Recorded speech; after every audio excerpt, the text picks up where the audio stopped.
first I want to share with you, well, this is my son, Ryan. He died in 2006 from a drug overdose. This is his son, Jacob, and he was a good daddy. This is a picture of them kissing with the Oreo cookie. I had 3 different pictures of the Oreo cookie kiss. I made this book of Ryan. I call it, they have here, it's called I'm Still a Person. It's a stigma book. 16 years ago, this was my stigma book. And they didn't call it stigma, they called it judgment. People judged. Yeah. And so when I went back to work, I went and asked my administrator, because he died on Labor Day weekend and the funeral was only one day. And I wanted them to know Ryan. I wanted them to know his heart. I wanted them to know how he loved his family, how he loved his son, how he loved his mom, because he loved his mom.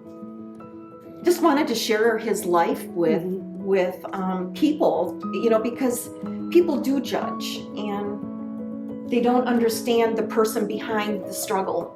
When Ryan passed away, I was on my way to Meyer in town. And there was a sign, this was back in 2006, there was a sign on somebody's front lawn that said, "Welcome home, Dad." He was coming home from Iraq. And it said, "Welcome home, Dad." And as I passed, I honked the horn. And when I honked the horn, my emotion just came over me to think that Jacob didn't get to have his daddy come home. He fought a different battle. He didn't go to Iraq. He fought his battle in Shiawassee County.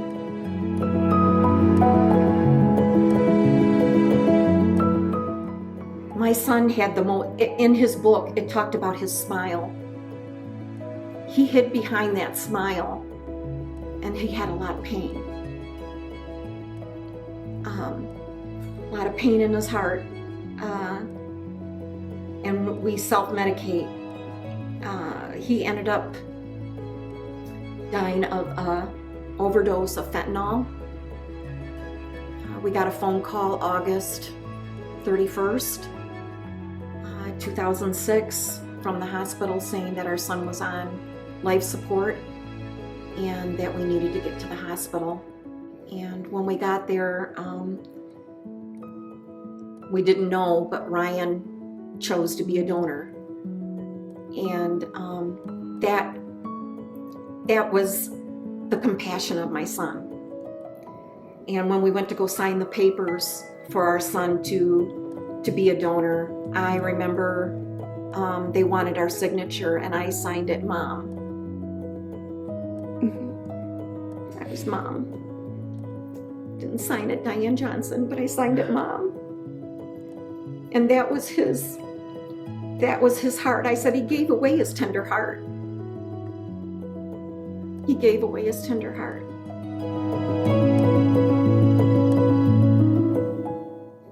I always would introduce, this is my Jacob. He's my joy. I see his daddy in his face, in his eyes. He looks a lot like his daddy. But when you tell a 5-year-old that your daddy died, how difficult, how painful that was. But as a 5-year-old, this little boy taught me so much. He taught me, he had wisdom, childlike wisdom. I remember him telling me, "Mama, hold me." He says, "My heart feels like 1,000,000 pounds and I'm tired." And I thought, that's what grief feels like. You're just so tired and your heart is so heavy.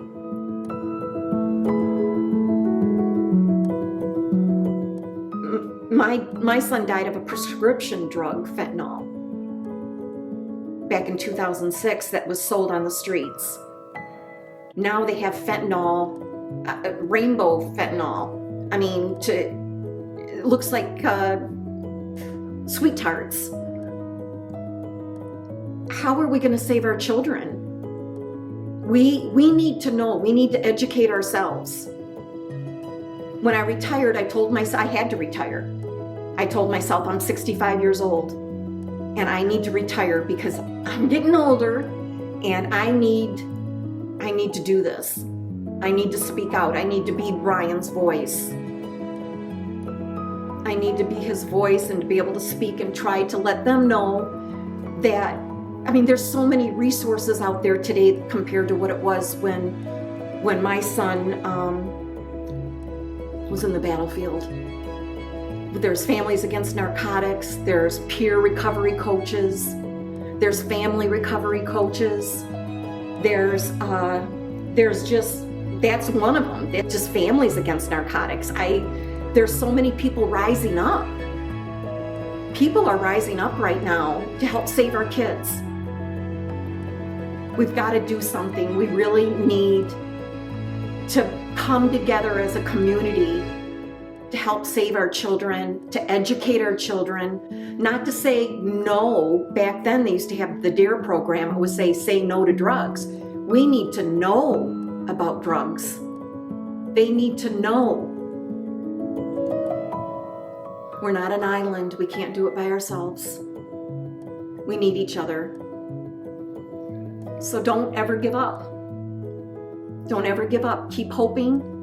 You keep praying and you keep loving your kids. You keep loving them.